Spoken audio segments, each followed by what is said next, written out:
Good morning, afternoon, or evening. How y'all doing today? Welcome back to Mr. Moore's Honors Geometry class. Today we're going to be learning how to work with formulas involving polygons. If you guys remember, okay, we've already talked about polygons, and we've actually talked about quite a few quadrilaterals, which are type of polygons, and we've worked a lot with triangles, which is a type of polygon. A polygon, though, is a plane figure. We know what a plane is already now, with at least 3 straight sides and angles. So the minimum requirement is 3 straight sides. That's a triangle. So I'm gonna give you the list of popular polygons right now. Okay, these aren't all of them, of course, but these are all of the ones that have a definitive name. 3 sides, of course, triangle. 4 sides, quadrilateral. Be careful. A lot of times we'll say, oh, a 4-sided polygon is a square. No, that's one type of quadrilateral. Remember, for quadrilaterals you have square, rectangle, rhombus, parallelogram, trapezoid, kite. 5 sides, pentagon. 6 sides, hexagon. 7 sides, heptagon with a P. 8 sides, octagon. Like a stop sign, right? Nonagon is 9 sides. D is for deci, 10, decagon. 12 is a pretty cool one, dodecagon. And then 15. 15 is very rarely used, but it's good to know. And it's a pentadecagon. Because think about it. Penta referring to 5. Decagon referring to 10. 5 plus 10 is 15. 15 sides. No, I did not make it up. And then if you have an n side.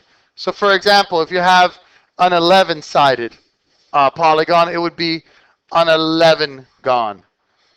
Or if you have a 22-sided polygon, it would be called a 22gon, literally. There are no other names for those kind of polygons. Yes, sir. No, you could write the number 22gon. Okay? Pretty simple, right? Yes, sir.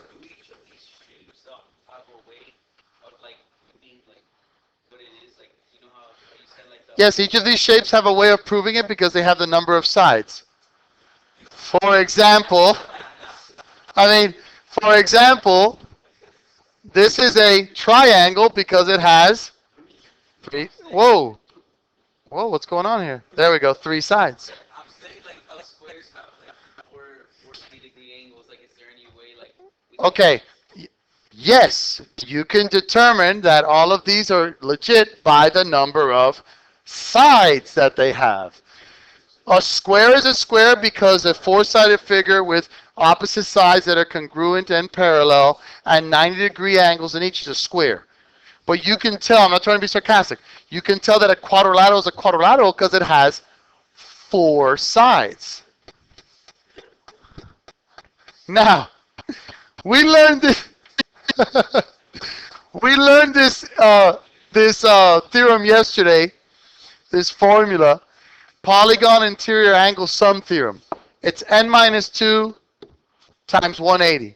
We learned that yesterday. Why am I teaching it again today? Because I really need this to come home with you guys. I need this to be just etched in your brain. A lot of this is used in the SAT and ACT. So this is a formula you don't want to forget. N minus 2 times 180. That gives you the total angle sum of any polygon. The total interior angle sum of any polygon. Any. Does not matter. Now, something cool. This is not in the book, okay? So I added this because I think it's very relevant. You can find the individual angles, measures, of any regular polygon by using the following formula. N minus 2 times 180 divided by n, where n is the number of sides, Please remember, my brothers, that regular means all sides and angles are congruent. Okay? All sides and angles are congruent. So if I just say, find the total interior angle measure sum of a pentagon. Well, that's easy. Penta has 5 sides, so 5 minus 2 times 180, that's 3 times 180. So the total angle sum measure of the interior angles of a pentagon will give you a sum of 540. However, if I say, find one interior angle measure of a regular pentagon, well then you would use this formula. 5 minus 2 times 180 divided by 5. That would be 540 divided by 5. So that means that every single interior angle measure equals 108 degrees. So the total interior angle sum, any polygon, regular or not, you use n minus 2 times 180.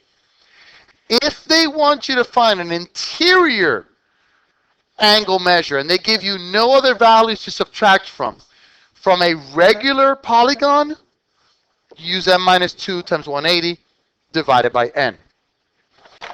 Now, at the bottom here, I just put some regular polygons, okay? Triangle. What's a triangle that's a regular triangle? What is it called? Equilateral. Very good. What's a quadrilateral that's regular? Square. Because that means the angles are also congruent. And then these are just regular pentagon, regular hexagon, regular heptagon, etc., etc., etc. Okay? Does that make sense, boys? So again, hate to be a broken record, but I want to make sure you understand this. If I tell you to find the interior angle sum measure of any polygon, use n minus 2 times 180. If I ask you to find an individual interior angle measure from a regular polygon, use n minus 2 times 180 divided by n. You feel me? Okay. Let's move on. Exterior angle sum theorem. This one I really need you to pay attention. Okay? The exterior angle sum of any polygon is always going to be 360 degrees. Be it that you're only calculating one exterior angle per vertex. What am I saying? This is 1, this is 2, this is 3, this is exterior angle 4, and exterior angle 5. If you just create one exterior angle of any polygon at every single vertex, the exterior angle sum will always be 360. Now, why do I say pay attention? A lot of people do this. They'll make 2 at each, or 3 rather. You do this, well now I have exterior, exterior, exterior, exterior, exterior, exterior. That's not going to work. You're going to have a big problem that way. This exterior angle sum theorem is only valid when you're creating one exterior angle at every vertex, and only one exterior angle at every vertex. You with me here, guys? Okay. Polygon diagonal theorem. The polygon diagonal theorem is a way to find the total number of diagonals in any polygon. And it can be found by the formula D for diagonal equals n times n minus 3 divided by 2, where n is the number of sides in the polygon. Now, a lot of times people will say, oh, but this is pretty silly. I can just draw them. Yeah, you're right. This would be 1, 2, 3, 4, 5, 6, 7. Let me see, am I missing any? 7, 8, and 9. You could do that. Good luck if you have a, Penta Decagon. Good luck. It's a lot easier to just plug it in.